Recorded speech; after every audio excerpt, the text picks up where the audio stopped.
Hello everyone. स्वागत है आपका इस नए वीडियो में। तो आज का जो टॉपिक है उसमें हम लोग करेंगे decoding 14th JPSC prelims syllabus history and geography.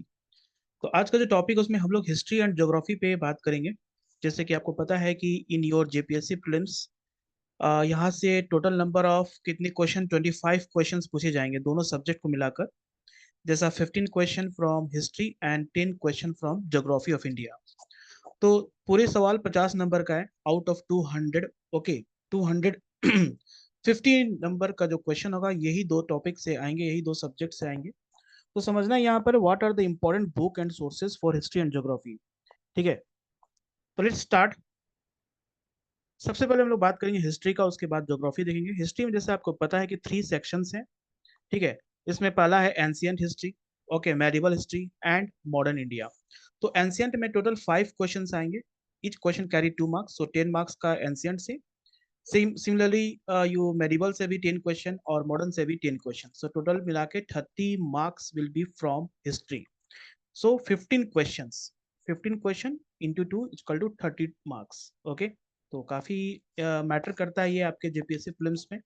और ये सिर्फ जेपीएससी के लिए नहीं, उन सब के लिए है जो यूपीएससी का भी प्रिपरेशन कर रहे हैं, बीपीएससी का भी प्रिपरेशन कर रहे हैं, सबके लिए। क्योंकि हिस्ट्री का जो टॉपिक होगा वो क्या मतलब सेम ही है सबका। ठीक है, एंशियंट मेडिवल मॉडर्न आपको सब में पढ़ना है, ऐसा नहीं कि जेपीएससी में कुछ और पढ़ना है, यूपीएससी में कुछ और, बीपीएससी में कुछ और, सब में एक ही चीज पढ़ना है। तो ध्यान देने वाली बात है कि ये टॉपिक जो है relevant for everyone, those who are preparing for JPSC, UPSC और इधर any other state PCS exam. Okay, तो एंशियंट हिस्ट्री में सबसे पहला जो टॉपिक आता है वो आता है आपका प्री हिस्टोरिक टाइम्स। तो यहाँ से कभी कभी क्वेश्चन पूछता है आपके प्रीलिम्स में। ठीक है, तो जैसे कि इंपॉर्टेंट यहाँ पर नियोलिथिक एज और न्यू स्टोन एज, ये जो है टॉपिक नियोलिथिक एज और न्यू स्टोन एज काफी इंपॉर्टेंट हो जाता है। इसको एटलीस्ट आप जरूर से जरूर पढ़ो। ठीक है, प्री हिस्टोरिक टाइम से। और इसमें जोग्राफिकल डिस्ट्रीब्यूशन एंड कैरेक्टरिस्टिक्स। ठीक है, जोग्राफिकल डिस्ट्रीब्यूशन कैरेक्टरिस्टिक्स क्या है, चैल्कोलिथिक एज भी इंपॉर्टेंट है यहाँ पर। ठीक है, चैल्कोलिथिक एज और अर्ली आयरन एज, ये जो चार टॉपिक है आपको प्री हिस्टोरिक टाइम से काफी इंपॉर्टेंट है। ये चार टॉपिक आप जरूर से कवर करो, क्योंकि यहाँ से एक क्वेश्चन बन सकता है। जैसा ऐसा कंपलसरी नहीं है कि पूछे गए, लेकिन अगर पूछना भी होगा तो neolithic age, chalcolithic age, age पर प्रीवियस ईयर्स क्वेश्चन पेपर का पैटर्न देख के लगता है कि यहाँ से क्वेश्चंस मैक्सिमम पूछे गए हैं। अब इंडस वैली सिविलाइजेशन को आप इग्नोर नहीं कर सकते, ये पूरा का पूरा आपको पढ़ना है, पूरा। Okay, whole Indus valley civilisation, इसको आप पूरा पढ़ना है। ठीक है, जैसे geography and archaeological finding, major cities, town planning. Okay, Indus valley civilisation, society and cultures, जितने भी है आप मेजर साइट्स देखते हो। ठीक है, वहां पर क्या इंपॉर्टेंट एविडेंस मिला। ठीक है, script and language, craft, religion, seals and images, economy वहाँ का, Harappan trade, agriculture, domestication of animal, weight and measures, decline of Harappan culture, ये आपको जेपीएससी मेंस में भी पढ़ना है। ठीक है, तो इसलिए ये टॉपिक को आप पूरा पूरा कवर करो। ठीक है, इस टॉपिक को आपको कंप्लीट करना है। ठीक है, इससे डेफिनेटली एवरी ईयर 1 क्वेश्चन तो कंपलसरी रहता है कि एक क्वेश्चन रहेगा, हो सकता है 2 क्वेश्चन आए, 2 क्वेश्चन भी पूछ सकता है इससे। तो Indus valley civilisation ancient history में एक बहुत ही इंपॉर्टेंट टॉपिक है for JPSC, UPSC, BPSC and other state PCS examination. ठीक है, उसके बाद बात करते हैं ऋग वैदिक पीरियड। ऋग वैदिक पीरियड भी काफी इंपॉर्टेंट हो जाता है।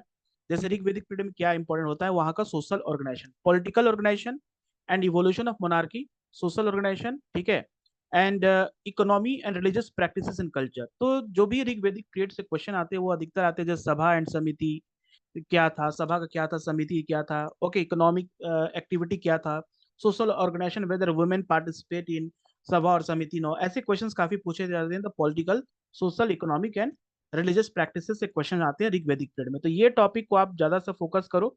ठीक है, देन लेटर वैदिक पीरियड में भी same, political system and social organisation and varna system. ठीक है, ये टॉपिक इसमें इंपॉर्टेंट हो जाता है, political system, social organisation and varna system. तो इस तरह से आप सेलेक्टेड पढ़ सकते हो, और ये गेस करना है आपको प्रीवियस ईयर्स क्वेश्चन पेपर से। ठीक है, प्रीवियस ईयर्स के जो भी क्वेश्चन आए हैं वो यही सारे टॉपिक से पूछे गए हैं। अब बात करते हैं जैसे जैनिज्म एंड बुद्धिज्म, ये दोनों टॉपिक काफी इंपॉर्टेंट हो जाता है for both UPSC and state PCS examination. JPSC हो चाहे बीपीएससी हो, यहाँ से हर साल क्वेश्चन पूछता है, यूपीएससी में भी और जेपीएससी में। तो आप ये दोनों टॉपिक को पूरा कंप्लीट कंप्लीट स्टडी चाहिए इसका। ठीक है, कंप्लीट आपको करना होगा। Birth and life of Mahavira, teaching of Mahavira, okay, organisation sect of Jainism, literature of Jainism, councils spread and royal patterns, ठीक है। उसी तरह बुद्धिज्म में birth and life of Buddha, teaching of Buddha, organisation sect of Buddhism, literature of Buddhism, councils spread and of and role patronage, causes of decline. तो Jainism Buddhism आपको पूरा पढ़ना है, फुल कंप्लीट पढ़ना है, ठीक है। इसमें आप कोई सिलेक्टेड नहीं करोगे, थोड़ा बहुत सिलेक्टेड में अगर आपको जैसे एग्जाम के समय it's not possible to do revision of entire chapter, तो व्हाट यू विल डू, आपको क्या करना वहां पर सिर्फ कॉन्सल्स को देखो, ठीक है। और जैसे भी टीचिंग ऑफ बुद्धा की पहला मतलब कहाँ उन्होंने दिया था अपना जो टीचिंग था वो कहाँ किया था, ठीक है। तो डिफरेंट जो भी इसमें बताए गए हैं teachings of Buddha and teaching of Mahavira, okay, वो सारा चीज आपको पढ़ना है इसमें, ठीक है। तो Buddhism Jainism is very important from ancient history. उसी तरह बात करते हैं महाजनपदास पीरियड, ओके। इसमें आपको क्या पढ़ना है, इसमें सबसे इंपॉर्टेंट है कि आप जितने भी mahajanapadas specially north India 16 mahajanapadas हैं, रिपब्लिक्स एंड मोनार्की, उनके कैपिटल्स जरूर से पढ़े, ठीक है। जैसे कि जैसे है कि वैशाली है, ठीक है, देन वाराणसी है, ये सारे जो पाटलिपुत्र है, इनके सारे कैपिटल्स क्या थी, ठीक है। मगध, ओके। उसके बाद डायनेस्टी हर्नाक डायनेस्टी, शिशुनाग डायनेस्टी, नंद डायनेस्टी, ठीक है। Alexander invasion, society and rise of urban centre, system of administration, means जो ग्रीक का कंट्रीब्यूशन रहा है इंडिया में वो इंपॉर्टेंट है, अलेक्जेंडर इन्वेजन, ठीक है। उसके बाद सोसाइटी कनिष्क का सारा कुछ पढ़ना है, society and rise of urban centres ये पढ़ना है, ठीक है। तो महाजनपदास में से 16 महाजनपदास में से हर्नाक डायनेस्टी, शिशुनाग, नंद डायनेस्टी, ये आपके लिए काफी इंपॉर्टेंट हो जाता है for both UPSC and BPSC. उसके बाद बात करते हैं मौर्यन एम्पायर, तो ये आपको प्रीलिम्स प्लस मेंस दोनों के लिए इंपॉर्टेंट है, जेपीएससी प्रीलिम्स प्लस मेंस, ठीक है। इसको कंप्लीट स्टडी करना है, इसका कंप्लीट स्टडी होगा, ठीक है। मौर्यन एम्पायर को आप इग्नोर नहीं कर सकते, ये एंशिएंट हिस्ट्री जैसे Indus valley civilisation, Jainism, Buddhism, उसके बाद मॉडर्न एम्पायर को आप कंप्लीट करो, ठीक है। पूरा इसमें पढ़ना को सोर्सेज, क्योंकि मेंस में आपको अच्छा खासा 40 मार्क्स का क्वेश्चन लिखना पड़ेगा, तो obviously you required a lot of okay information from modern empire.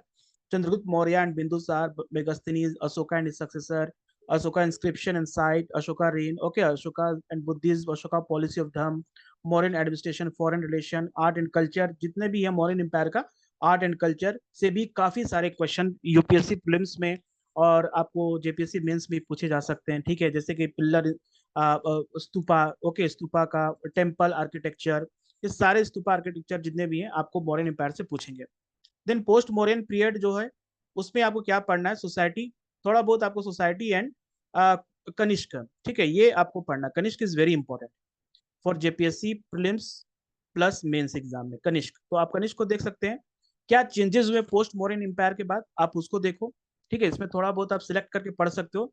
Then Gupta period, गुप्त पीरियड में आपको ये भी पूरा आपको पढ़ना है, ठीक है। गुप्ता पूरा पढ़ना है आपको इसको, इसमें से भी questions JPSC prelims plus mains में दोनों से क्वेश्चन पूछे जाएंगे। और जैसे कि rulers and political history of Gupta chronology, Gupta administration, other important dynasty, society, religion, culture, urban centres in Gupta period, economy, science and technology, literature, later Gupta. उसके बाद हर्षवर्धन पीरियड, ये भी आपके जेपीएससी प्लस प्रीलिम्स और मेंस दोनों के लिए इंपॉर्टेंट है, ठीक है। तो इसको भी आप इग्नोर नहीं करोगे, कंप्लीट पढ़ना है इसको, ठीक है। गुप्ता पीरियड भी कंप्लीट पढ़ना, ये भी कंप्लीट पढ़ना। Harsha military conquest, Harsha and Buddhism, administration, society and culture and economy, ठीक है। अब मैं बताऊंगा कि कौन से बुक से आप ये सारे टॉपिक्स को कवर करोगे। उसके बाद आता है संगम पीरियड, ठीक है। Sangam period is the last topic, okay. इसमें आप लिमिटेड कर सकते हो इसको, जैसे कि चोला, चेरा और पंड्यास, ठीक है। ये तीनों को आप एक बार देख लो, इनका कैपिटल्स क्या था, सिंबल्स क्या थे, जैसे चोला, चेरा, पंड्यास का सिंबल्स भी थे इनका, जो एम्पायर सिंबल था। उसके बाद foreign dynasty, school of art क्या क्या था, ये आप देख लो, ठीक है। तो इसमें भी आप मतलब कर सकते हो कि पूरे टॉपिक को नहीं पढ़ना है। संगम लिटरेचर से क्वेश्चन पूछा जाता है प्रीलिम्स में, यूपीएससी में और जेपीएससी में, दोनों में पूछता है। जेपीएससी ने क्वेश्चन पूछा है, संगम लिटरेचर को भी आप देख लेना, ठीक है। तो ये एंशिएंट हिस्ट्री से टॉपिक जो मैंने बताया आपको कंप्लीट जो करना है, जो पूरे कंप्लीट करने हैं, उसमें आप किसी तरह कॉम्प्रोमाइज मत करो, वो है इंडस वैली सिविलाइजेशन। दूसरा है आपको बुद्धिज्म, ओके, एंड जैनिज्म, आप पूरा पढ़ो, ठीक है। थर्ड है मौर्यन डायनेस्टी, मौर्यन डायनेस्टी पूरा पढ़ना है आपको। फोर्थ है आपको गुप्ता, ओके, एंड हर्षवर्धन, हर्षवर्धन, ठीक है। ये टॉपिक जो कम से कम 4 या 5 टॉपिक ऐसे जैनिज्म बुद्धिज्म को मिलाकर 5 टॉपिक ऐसे हैं जो कि आपको कंप्लीट करने हैं for both prelims plus mains के लिए। अब सवाल आता है कि आप ये टॉपिक्स को कवर कहाँ से करोगे, ठीक है। तो इसके लिए बेस्ट बुक हम आपको बताएंगे। सबसे पहले प्रेफरेंस तो आपको देना है एंशियंट हिस्ट्री का जो ओल्ड एनसीईआरटी है, आर एस शर्मा, ठीक है। आर एस शर्मा जरूर जरूर पढ़ना है। आर एस शर्मा पढ़ना है आपको, और अच्छे से पढ़ना है, कम से कम 2 से 3 रीडिंग आपको देने हैं, ठीक है। अब कुछ इंफॉर्मेशन ऐसे हैं जो कि एंशियंट हिस्ट्री में, आर एस शर्मा में आपको मतलब बहुत ऐसे इंफॉर्मेशन जो कि बहुत डिटेल में नहीं दिए हुए हैं।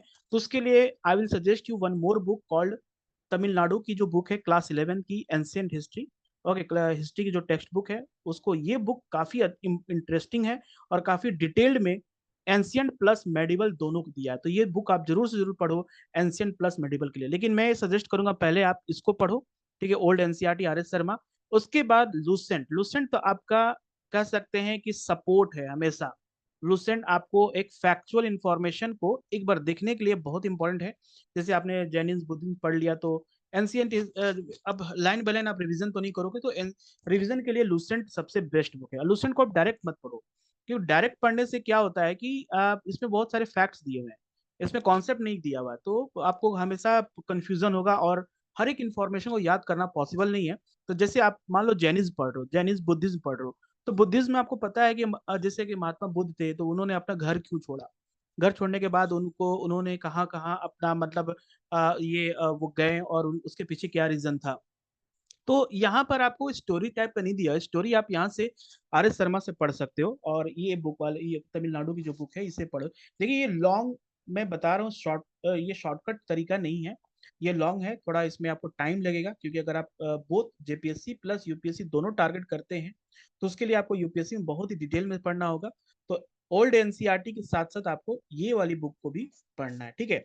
उसके साथ साथ आप पास्ट ईयर के क्वेश्चन पेपर मार्केट में अवेलेबल है, बीपीएससी जेपीएससी स्टेट पीसीएस के जितने भी पास्ट ईयर क्वेश्चन पेपर है उसको आप देख सकते हो। यूपीएससी के लिए सीडीपीओ के जितने भी है, ओके, एमपीपीसीएस उत्तराखंड हो गया, उत्तर प्रदेश, झारखंड, बिहार, इन सारी जगह से एंशिएंट हिस्ट्री क्वेश्चन आप सॉल्व कर सकते हो। तो ये क्या होगा, आपका कंप्लीट स्टडी होगा, and this will build your confidence also. जिससे कि आपको होगा कि जो 15 क्वेश्चन हम लोग जो क्वेश्चन आते हैं, 5 क्वेश्चन जो एंशिएंट हिस्ट्री से आएंगे, obviously you will able to do. अब मेडिवल हिस्ट्री में क्या है, मेडिवल हिस्ट्री को थोड़ा बहुत आप मतलब इसमें कर सकते हैं कि अपना कंट्रीब्यूशन थोड़ा कम कर सकते हैं। जैसे कि मेजर डायनेस्टी ऑफ 750 से लेकर 1200 फॉर अर्ली मेडिवल इंडिया, इसमें क्या इंपॉर्टेंट है, राजपूताज इंपॉर्टेंट है, Pallava, Chalukya, Rashtrakutas, okay, Indian feudalism, okay, ये इंपॉर्टेंट है पार्ट है, यहाँ से आप पढ़ लो। Chola and other Indian kingdoms like Chola administration, Chola rulers, political life, हर जितना भी आप मेडिवल और एंशिएंट उसका इकोनॉमिक और एडमिनिस्ट्रेशन, ये दो चीज को आप इग्नोर नहीं करो, इसको जरूर पढ़ो, ठीक है। क्योंकि यहाँ से मैक्सिमम क्वेश्चन पूछे जाते हैं एडमिनिस्ट्रेशन से और सोशो इकोनॉमिक लाइफ से, तो इस तरह चोला का भी आपको पढ़ना होगा, ठीक है। मेडिवल हिस्ट्री का सबसे जो कर सकते हैं कि बैकबोन है वो है दिल्ली सल्तनत, मुगल एम्पायर और विजयनगर एम्पायर। ये 3 जो टॉपिक है आपको मेडिवल हिस्ट्री से जरूर से पूरा करना है, इसमें कोई आपको छोड़ने की जरूरत नहीं है, आपको पूरा पढ़ना है। अर्ली मुस्लिम इन्वेजन से लेकर पूरा अरब कॉन्क्वेस्ट सिंध, मोहम्मद गजनी, मोहम्मद गौरी, ठीक है। देन दिल्ली सल्तनत 1206 से लेकर 1526 पूरा, slave dynasty, Khalji dynasty, Tughlaq, provincial kingdom, Sayyid, Lodi dynasty, सारा कुछ पढ़ना है। Attack by Mongols, okay, economy, urbanisation, society, scientific knowledge and legal system. उसके बाद struggle empire in North India, Afghans, Rajput, Ibrahim Lodi और बाबर के बैटल ऑफ पानीपत हुआ, Babur's problem after the battle of Panipat, struggle with Rana Sanga, problem eastern area and the Afghans, Babur contribution significance, his advent to India, Humayun and the Afghans. ये सारे चीज आपको पढ़ने हैं, ठीक है। Establishment north Indian empire like Sur empire, contribution Sher Shah, जैसे कि आपको मेंस में भी क्वेश्चन इससे पूछा गया है, तो जेपीएससी प्लस मेंस में हमेशा सूर एम्पायर से क्वेश्चन आता है। जैसे कि रुपया किसने डिस्कवर किया, रुपया जैसे शेर शाह सूरी का दिया हो, तो बार बार क्वेश्चन इससे 2 साल से पूछ रहा है। तो ये सारे टॉपिक्स आप इग्नोर नहीं कर सकते। उसी तरह consolidation and expansion of Akbar empire जो है वो पूरा आपको पूरा पढ़ना है। Conflict with Afghans and Hemu, second battle of Panipat क्या था, ठीक है, कब हुआ था, किसके बीच में हुआ था, ओके। उसके बाद early expansion of empire, Malwa, relation with Rajput, okay, state and governor under Akbar, ठीक है। तो ये सारे टॉपिक जो है ना, आपको पूरे सिस्टम, 10 साल सिस्टम क्या था, मनसबदारी सिस्टम क्या था, लैंड रेवेन्यू क्या था अकबर के समय में, अकबर रिलीजियस व्यू क्या था, ठीक है, okay, religions with ulama and social reform, early phase, Ibadat Khana, okay, ये सब क्या था, फाइनल फेज, दिन इलाही स्टेट, ये सारे से क्वेश्चन पूछे जाते हैं। तो ये बहुत बहुत इंपॉर्टेंट टॉपिक है, सब इसको इग्नोर नहीं किया जा सकता। Then Deccan and the Mughals, Deccan के साथ मुगल का क्या कॉन्क्वेस्ट रहा, okay, Khandesh part of Ahmednagar, rise of Malik Ambar, Mughal attempt consolidation, extinction of Ahmednagar, extend Mughal, okay, Bijapur, Golconda, ये सारी चीज आप अकबर का मतलब पढ़ोगे मेडिवल हिस्ट्री से। खास करके जो भी दिल्ली सल्तनत है, मुगल एम्पायर है, उसको आप इग्नोर नहीं कर सकते। Then Vijayanagar empire is very important, okay, Vijayanagar empire is also very important. आप विजयनगर एम्पायर को अच्छा से पढ़ो, ठीक है। Who was the founder of Vijayanagar empire, capitals क्या थे, तो थोड़ा बहुत इसको आप पढ़ना है। भक्ति एंड सूफी मूवमेंट, ओके, भक्ति and Sufi movement is also important. तो इसके लिए बुक क्या है, मेडिवल इंडिया है सबसे इंपॉर्टेंट बुक, क्लास 11 की हिस्ट्री की जो टेक्स्ट बुक है, इसको आप फर्स्ट प्रेफरेंस दो। सेकंड, जैसे मैंने बताया कि तमिलनाडु की हिस्ट्री बुक है, उसको भी आप पढ़ो। और सेम लुसेंट यहाँ भी आपको काम करेगा, और लास्ट पास्ट ईयर क्वेश्चंस, ये सारे ये 3-4 सोर्स जो हैं आपको एंशियंट और मेडिवल दोनों के लिए काम करेगा। अब बात करते हैं यहाँ पर मॉडर्न इंडिया के बारे में। मॉडर्न इंडिया जैसे है, मॉडर्न इंडिया अब इससे भी 5 क्वेश्चन आएंगे। तो 5 क्वेश्चन आने की जो जगह है, कहाँ कहाँ से आएगा, एडवेंट ऑफ यूरोपियन से एक क्वेश्चन आता है, ओके, तो इसमें अल्बकुर, जैसे Portuguese in India, Anglo French, first Carnatic war, second Carnatic war, third Carnatic war, okay, क्या क्या ट्रीटी साइन हुए इस कार्नेटिक वार में, वो इंपॉर्टेंट हो जाता है। Then British expansion India, okay, like subsidiary land system क्या था, देन आपका डॉक्ट्रिन ऑफ लैब्स क्या था, ठीक है, या डुअल सिस्टम क्या था, okay, impact of British administration admission before 1857 और 1857 के रिवोल्ट के बाद क्या चेंजेस आए, ओके, रिवोल्ट ऑफ 1857 से हमेशा जेपीएससी मेंस में और क्वेश्चन पूछता है, तो you can go with economic policy of the British, like phase of mercantilism, free trade 1813 से 58, okay, phase of financial imperialism, land revenue like Ryotwari, Mahalwari, permanent settlement, बहुत important है, आप इसको जरूर से पढ़ो, किसके किसके अंडर में आया। Impact of British policy on Indian economy, drain of wealth theory, ठीक है, this is very important. Then revolt of 1857 पूरा आपको पढ़ना है, जितने जगह से जो जो ओके रिवोल्ट किए थे, जैसे कि कुंवर सिंह कहाँ से किए थे, रानी लक्ष्मीबाई, तात्या टोपे कहाँ से थे, ठीक है, क्या what was the immediate reason, what was the social religious cause, centre and spread of revolt, leader of the revolt, causes failure of the revolt, nature impact of revolt and consequences, then impact of British administration, industrialization, okay, improve इसको impoverishment of peasantry, emergence of new land relation, stagnation and deterioration of agriculture, okay, commercialization of Indian agriculture, rise of Indian, okay, economic drain, famine and poverty, that administrative changes after 1857, changes in the army, public service, state, princely और foreign policy। तो देख सकते हैं कि topics काफी ज्यादा हैं, ये सिर्फ एंशियंट मेडिवल हिस्ट्री कहने से नहीं होता, इसमें बहुत सारे सब टॉपिक्स हैं, इसको सारे टॉपिक्स को आपको पढ़ने पड़ेंगे। डेवलपमेंट ऑफ सिविल सर्विसेज, ठीक है, इसको आप कम से कम, चेम्सफोर्ड रिफॉर्म क्या था, मॉन्टेगू चेम्सफोर्ड रिफॉर्म था, गवर्नमेंट ऑफ इंडिया 1935 क्या था, ठीक है, ये 2 टॉपिक आप कर सकते हैं यहाँ से। Then development of education in India, okay, Wood's dispatch जैसे कि बहुत इंपॉर्टेंट है, हार्टोक कमेटी क्या था, Wardha scheme of basic education क्या था, कोठारी एजुकेशन क्या था, ठीक है, डेवलपमेंट ऑफ वर्नाकुलर एजुकेशन, ये सारे जो 3-4 टॉपिक हैं डेवलपमेंट एजुकेशन से आप कर सकते हो, ठीक है, जिससे क्वेश्चंस पहले भी पूछे गए हैं। और सबसे पहले है कि what was the orientalist and anglicism controversy, ये भी टॉपिक काफी इंपॉर्टेंट है, सेकंड टॉपिक। उसके बाद development press, okay, press, freedom of press जो कि आज हमारा फंडामेंटल राइट है, तो उस समय क्या प्रेस से रिलेटेड जो लॉ थे हमारे कंट्री में क्या थे, different publication and journals like vernacular press act बहुत इंपॉर्टेंट है, okay, struggle of early nationalist to secure press freedom during after the world war, during second world war और आफ्टर इंडिपेंडेंस, तो vernacular press act काफी important है। Social leaders reform, इसमें आपको जितने भी हैं आपको जैसे कि आप कर सकते हैं जो पर्सनालिटीज है, सोशल रिफॉर्म आपको डायरेक्ट यहाँ से देख लो, जैसे कि राजा राम मोहन राय के जो थे, Swami Vivekananda, Dayanand Saraswati, Ishwar Chandra Vidyasagar, Keshav Chandra Sen, Shri Ramakrishna Paramhans, Mahadev Govind Ranade, Annie Besant theosophical society, Syed Ahmad Khan, okay, तो ये टोटल यहाँ तक आप जरूर से जरूर देखो, Jyotiba Phule and doctor B R Ambedkar, okay, ये ठीक है, तो ये काफी इंपॉर्टेंट होता है, इससे यूपीएससी प्लस जेपीएससी में क्वेश्चंस पूछे जाते हैं, तो सोशल रिफॉर्म्स मूवमेंट वहां से आप कर लो, ठीक है। दूसरा है यहाँ पर peasant and tribal and other movement, tribal movement से भी क्वेश्चन पूछता है, लाइक जितने भी ट्रैवल मूवमेंट है, जैसे व्हील, Kol, Santhal, Jaintia, Garo, Rampa rebellion, Munda, Khonda, okay, Tana Bhagat movement, तो आपको जेपीएससी में पढ़ना है। Peasant movement, Champaran satyagraha, Kheda satyagraha, Bardoli, Moplah, Tebhaga, Telangana movement, okay. Then revolutionary nationalism यहाँ पर आ जाएगा, मॉडरेट कांग्रेस, एक्सट्रीमिस्ट में आ जाएगा terrorist movement like revolutionary movement, reason for failure, Surya Sen, revival of nationalism, okay, Indian independence committee in Berlin, जितने भी मॉडरेट और एक्सट्रीमिस्ट के जो डिबेट थे, जो कॉन्फ्लिक्ट का रीजन था, सूरत स्प्लिट 1906, वो सारे इंपॉर्टेंट है। Indian national movement 1905 to 1918, you can talk, you cover like this, these are the topic like partition of Bengal, Swadeshi movement, Muslim League, Surat session, okay, Indian council act, Ghadar party, Komagata Maru incident बहुत important है, Lucknow pact, home rule movement, August declaration. Then second phase of Indian national movement 1918 से 1929 तक क्या क्या हुआ, world war one, Champaran satyagraha, Ahmedabad mill strike, Kheda satyagraha 1918, government of India act 1919, Rowlatt act and Jallianwala Bagh, Khilafat, non cooperation movement, Bardoli resolution, Nagpur association, okay, Swaraj party in civilisation, okay, Muddiman committee 1984, Simon commission, Bardoli satyagraha, Nehru report, Jinnah 14 point and Lahore session 1929।